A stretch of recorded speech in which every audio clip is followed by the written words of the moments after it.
une news, une vidéo, célébrée avec Jiba. Et bonsoir à tous, ici Jiba pour la suite de la bataille de Zendikar. Alors pas mal de cartes sorties aujourd'hui et profitez-en bien puisque je vais être en vacances pendant une semaine et je vais pas pouvoir vous faire la suite des nouvelles cartes. Il va falloir chercher tout seul sur les internets. Donc voici l'épurateur des catacombes, 2 catacombes d'ailleurs, c'est une 2-3 pour 3 en carence, hein, il n'a pas de couleur, ça se voit assez facilement la capacité carence par le bord de la carte qui est à moitié transparent. Quand il arrive sur le champ de bataille, vous mettez un Sion 1-1, un Sion classique, hein, et il a, à chaque fois qu'une autre créature que vous contrôlez meurt, vous avez regard 1. Donc regard 1 qui pourrait être présent dans n'importe quelle extension maintenant. On nous le rappelle avec cette carte qui est ma foi plutôt correcte en limité. Souverain de Felidar, carte révélée par notre cher ami Rabdel de Rabdel et les Jobards, qui est une réédition du bloc Zendikar premier. Donc 4-6 vigilance de vie, et au début de votre entretien, si vous avez au moins 40 points de vie, vous gagnez la partie. Plutôt honnête en limité aussi. Hein.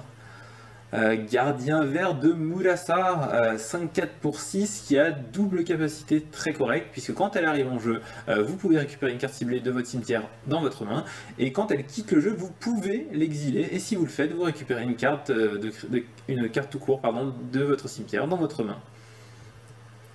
Fumerole titubante, le Manland blanc-noir, on l'attendait quelque chose lien de vie, ben c'est fait, c'est une 2-3 liens de vie.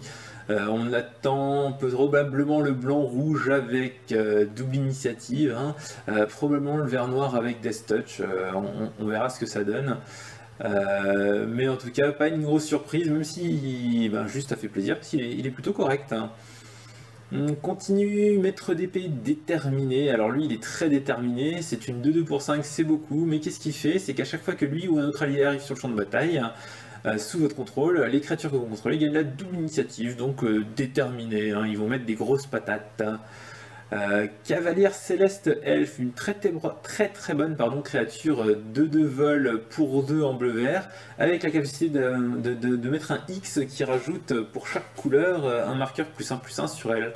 Donc vous pouvez la lancer pour 5 manas de 5 couleurs différentes, ça vous fait une 5-5. Mais vous pouvez aussi... Tiens, c'est intéressant.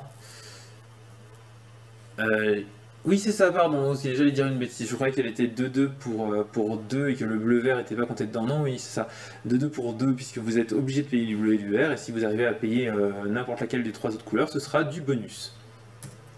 Le vanneur du vide, vu que c'est le vanneur, on va faire une petite blague puisqu'on va dire que c'est la carte commémorative du 11 septembre.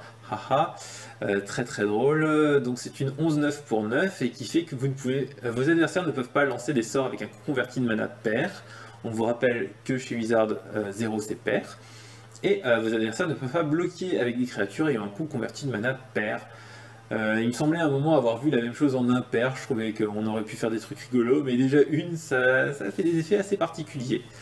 Héros de Kozilek, 2-4 pour un bleu, un rouge, un incolore, carence, hein, et les sorts incolores que vous lancez coûtent un incolore de moins, donc c'est une petite, comment on appelait ça à l'époque, une petite ancienne, enfin un petit effet sympathique.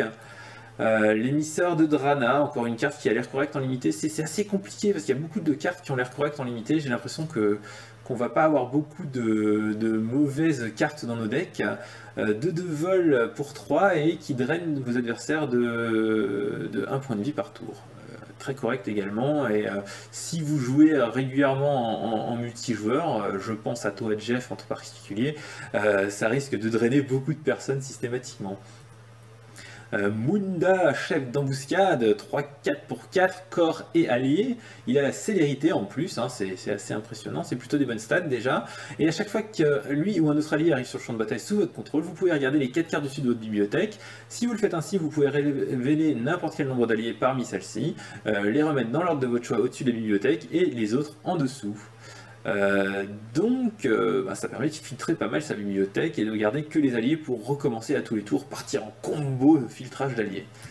Et bah voilà, c'était la dernière carte. Je vous dis bonnes vacances à vous, continuez à regarder les spoilers. Il y a des chances, peut-être que quand je reviendrai, ce sera déjà la fin de la saison. Je reviendrai pour les WMCQ Paris.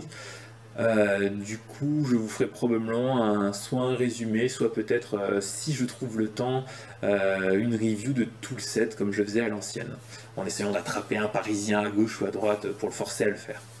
Allez, on se dit à la prochaine, bonnes vacances!